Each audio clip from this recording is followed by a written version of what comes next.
మనం ఇదివర దాకా రకరకాల దొంగలను చూసినాం. ఏ దొంగోడైనా సరే గాచారం బాలేక పోలీసోళ్ళకు దొరికితే వాడు దొంగతనం చేయడానికి వాడిన బండ్లు, ఫోన్లు ఏది ఇడిచిపెట్టకుండా సీజ్ చేస్తారు పోలీసోళ్ళు. ఆ టెంక దొంగతనం చేసిన వస్తువులను దోలాడి దొంగను కోర్టుకు పంపి శిక్ష లేపిస్తారు. అగో అట్లనే ఓ తాన గుర్రాన్ని పట్టుకున్నారు. గుర్రాన్ని పట్టుకునుడేంది, గదేం దొంగతనం చేసే అని అంటారా? అయితే గీ ముచ్చట చూడురే. ఇగో గీ గుర్రమే మందు దొంగతనం చేసి పట్టుబడ్డది. అరెస్ట్ చేసింది మన బీహార్ పోలీసోళ్ళు. గుర్రం ఎట్లా దొంగతనం చేసే ఇచ్చంతరం కాకుంటే అని బీర్పోకుర్రి. బీహార్లో మందు నిషేధం చేస్తున్న ముచ్చట ఎరుకున్నదే కదా.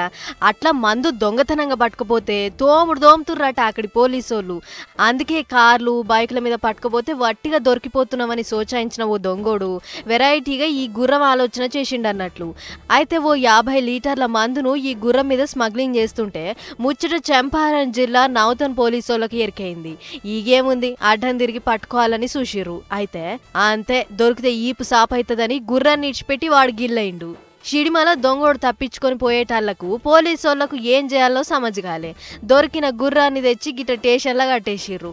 అప్పటి సంధి దీనికి తిండి టీకానా చూడలేక పోలీసోళ్లకు సుక్కలు కనిపిస్తున్నాయి.